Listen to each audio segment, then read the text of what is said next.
Greetings, dear ones. I'm Kryon of Magnetic Service.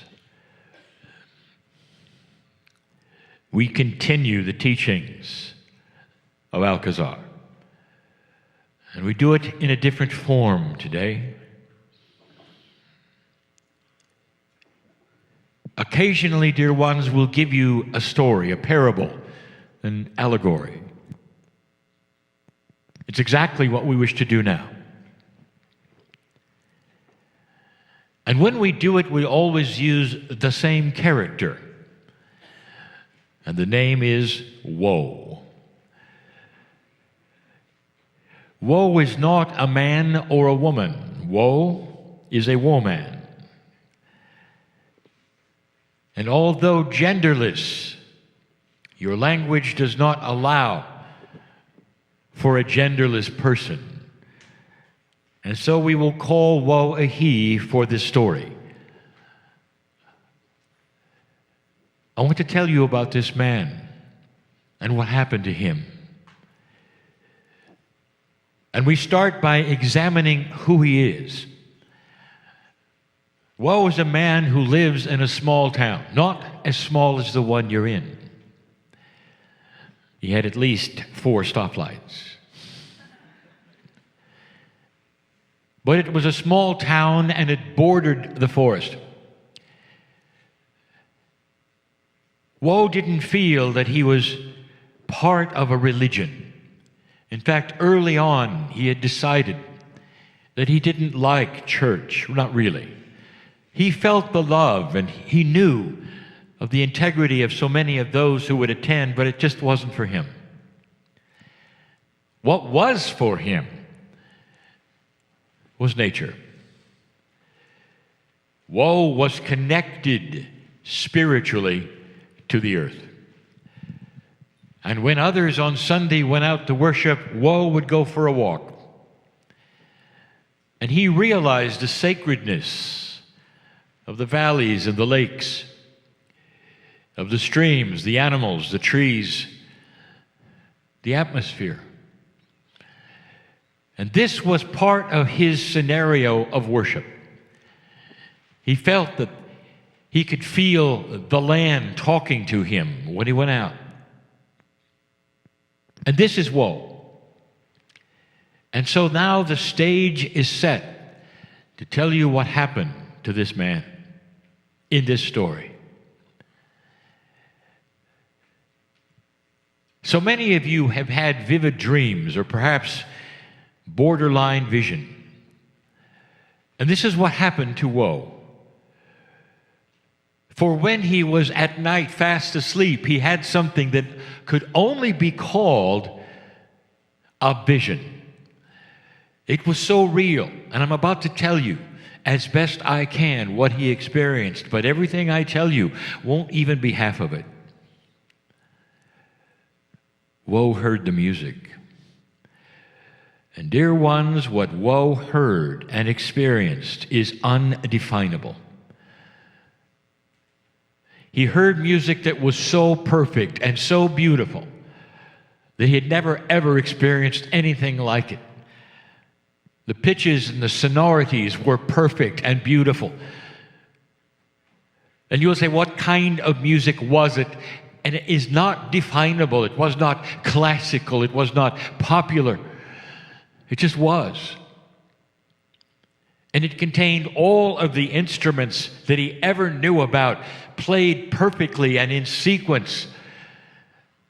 And the melodies that he was hearing were heroic and romantic all at the same time. He couldn't believe it. It was almost as though Woe were in black and white and suddenly he was hearing color. And in that, it was so amazing that Woe basked in this vision. He couldn't even imagine such a thing in real life. But there it was, and he was hearing it. Then he realized he wasn't hearing it, he was feeling it. And every single cell. The most beautiful music, undefinable, and yet, and like perfect. And then he woke up. He realized that his pillow was wet. He had been weeping. It was so beautiful. He was in a place that was sacred. He had no idea why. Now, Woe believed that there were signs from Spirit of things to help him in his life. He had experienced this even with the woods that he would go into and have intuitions. And he said, perhaps this is the sign that I should study some music or be part of something. That is indeed the sign. I've never ever had a real interest in performance of music or anything. So Woe went out and discovered synchronistically that there was a town tryout for a choir. And he thought, this is it. I'm supposed to join something. I'm supposed to be part of a choir. And so he went to that, which is the tryout. He was disappointed. They told him in all love and compassion after the tryout, as best as they could, Woe, we cannot take you into this choir. For 3 reasons. Number 1, you can't carry a tune. Number 2, you have no idea of what pitch is. And number 3, your voice sounds like nails on a blackboard. That wasn't it. He didn't know which way to turn, and yet somehow, some way, he realized perhaps this wasn't a call to action in the way he thought. And then it happened yet again. He had asked for this. At some level, he said, Dear Spirit, that was an amazing experience, and I don't know why or what. Please give it to me again. And he got it. He got it in the same way, only this time it lasted even a bit longer. This time, he felt like he was inside it. It would be like a human could stand inside an orchestra. Or if you're not one who enjoys it, to stand inside a guitar while it was being played and feel the strings vibrate with you in such perfection that you would weep in joy in what you were hearing and experiencing. A musician would say it was locked in. It was so perfect. And he stayed in that, and he swooned in that. This was the most amazing experience he had ever had. Ever. And then he woke up again. Spirit, this has to mean something. This has to mean something. You can't take me to a place where I can hear this and enjoy it without it meaning something. Woe normally took the walks into the forest, into the woods, into the meadows, and he looked for some answers there. This was always a place where we'd have good intuition. And he was right. Because his intuition to go into the woods at this point in time for him, which is what he enjoyed and knew, brought him into a clearing, a meadow. The sun was shining, it was beautiful, the grass was extra green. And there, sitting in the meadow, was a beautiful woman. He could tell that she was aged and beautiful. And she was teaching. And she was standing, and all around her were young students. And the students were beautiful. Almost like they all came out of the same school, almost at the same age. And he was quiet for a moment, and he realized something. That he could hear her. No matter what, no matter how far away he was, when he came upon this scene, he could hear her very, very, very clearly. It's almost like the wind was carrying her voice right to his ears. And so he came a little closer, and there was no reaction, and she didn't stop teaching, and the students didn't look around. And so he sat down for a moment. And he listened to her teach. And she said something that triggered him. She said the words, "You were born magnificent." This is not anything that Woe had ever considered or heard before in his life. And humans don't consider themselves magnificent. Humans, even with their best behavior and their most integrity, believe they're adequate. But magnificent? He'd never heard anything like this. Her voice was amazing. He could sit and listen to it for a very long time. And then she turned to him and said, "Whoa, why don't you come closer?" He was astonished that he knew. He was known by her. The name was known by her. Perhaps that she had been in the town before and knew of Woe. Because Woe was one who had been in the town for a very long time, and he was known for his craft, and he was good at it. He had a nice job. He was happy and sufficient. Maybe they had his name someplace and she'd seen it. I'm sure that was it, he thought. He sat in front of her and she said, "Would you like to ask a question?" And Woe said, "Yes, I would." And she said, "All right, but you have to understand the rules." And here they are. You can ask a question, but I get to ask one back. And so the first question that he asked, "Who are you?" And she answers, she says, "I am a sage. I am a wisdom keeper. I am one who would tell you the truth of any question you would ask. That's who I am. And now, Woe, it's my turn to ask you a question." Woe straightened up and he was ready. He thought he was ready. But the question she asked, he did not expect. She looked at him and said, "Woe, have you heard the music?" Oh, it could have knocked him over. It could have knocked him over. And immediately he blurted out, "How did you know about the music?" And she says, "Whoa, that's another question. And I get to ask you still another." And he said, "Please answer. How did you know about the music?" And she said, "Whoa, every human has the music." And he thought for a moment, wow, that means that every single human could go to that vision, could perhaps experience what he experienced. What a revelation. That's amazing, he said. And she said, "Whoa, are you ready for my question back?" And he said, "Yes." And she said, "Whoa, what is your statement?"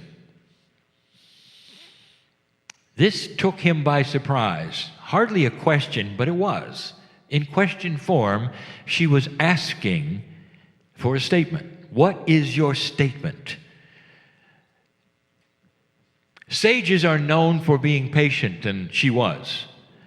And there was a great amount of time that passed between her question and finally his answer. Well, he ran through scenarios of integrity, of really what perhaps his statement would be. What is a statement in this particular moment in front of a sage who was giving him information about things he had never heard or knew? He knew he was in front of something old and wise, and she was giving him a chance, and there was a great deal of time. The students said nothing. They never did. They were simply quiet and there at her feet. And finally he got it, what she might have been asking for, and then he knew. And Woe stood up, and he said, "My statement, dear sage, is this. I want more." And she smiled and said, "And so it will be. please come back and I'll teach you more. Woe went home and was elated. Through synchronicity and intuition, he had actually met somebody who could teach. And the teaching, I am magnificent, I was born magnificent, rang in his ears. And that night, it happened again. This time, he could see other things in the music. He saw those who were around him, like the music was happening, perhaps even at work or in the street. And in that, he saw the reaction of other human beings, and they stopped. Cold, they stopped. Everything froze, but they didn't look or even turn toward the music, like they weren't really hearing it. But somehow they reacted. They stopped. And there it was again. Music that was somehow romantic and heroic and went somewhere, as they say in music. And the sonorities is defined as the grouping of sounds that created such a feeling that again he wept. This was beautiful. This defined everything that he ever could ask for in the way of beauty. Think of that. Think of yourself, dear ones, in a position where suddenly you were presented with an otherworldly sound that was so perfect and beautiful, you reacted to it, but you couldn't identify it, but it was so beautiful. All you wanted to do was sustain it and have more and more and more. And then it ended. Woe went back. He went back to the sage. And there she was teaching yet again. And he walked in and she started telling him more things. More things. And so he was taught a little more and a little more. And finally, he asked the question, yet again, tell me about the music. And she said these words to him, woe, most humans don't understand. They're like an onion that needs to be peeled, and the things that peel away are the things they were told that are not exactly correct. And as they peel those things, they reveal more than they knew. They peel away things that they were told by others. They peel away old habits. They peel away fears. Until finally they come to a place where there is the core human being. And when they get there, they discover something. They are the music. Woe, what is your statement? And woe said, I want more. I want more. And this is how it went with woe. That he came back to the town he lived, in the village he was in, and he realized he was the music. How can that be? But then he started listening, and he could actually hear those sonorities and those melodies and those things playing in a place that was outside of his dream. In fact, he could hear it so subtly, it made him smile, because every time he heard it, he felt that which was magnificent. And pretty soon, Woe understood. He really did stand inside the guitar. He really did stand inside the orchestra. And he was the music, and he was broadcasting it everywhere he went. And there were some that heard it and some that did not, but all stopped. And they realized Woe had changed. There was a magnificence in him. And wherever he walked, they knew that there was something sacred, beautiful, compassionate in this man. He was different.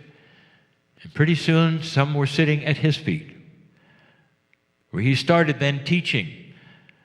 What does it mean to know the planet? What does it mean to become magnificent? What does it mean to be one with everything? What does it mean to be bigger than you are? Woe went back to the field, for one more meeting with the sage. Just one more meeting. And when he went over the hill into the field that used to be barren, he saw not barren grass where she was teaching, but instead a giant tree was there. And around the tree were beautiful flowers. And Woe realized what had happened, that even the sage was a vision. And what he did next, I want you to remember, because he wandered right into the field where he always sat, and he sat in front of the tree. And he stated to the tree, "I want more." And he could hear the rustling of the leaves and the wind as though it answered him. And Woe sat there being taught by Gaia. We leave Woe here. And I don't have to tell you what this means. That all of you have that onion to peel. And as you do, and the fears come away, and the perceptions that perhaps are not correct come away, and integrity starts to emerge, and you start understanding who you are more and more. You see the light, and you are magnificent. And you understand that magnificence is that image of love of the Creator which you carry with you. And that's why, for some of you in this audience sitting here, I've actually had those who are willing to sit at your feet because you have become the music for them. This is the story for today. It's more than a story, dear ones. It can change your life. And so it is.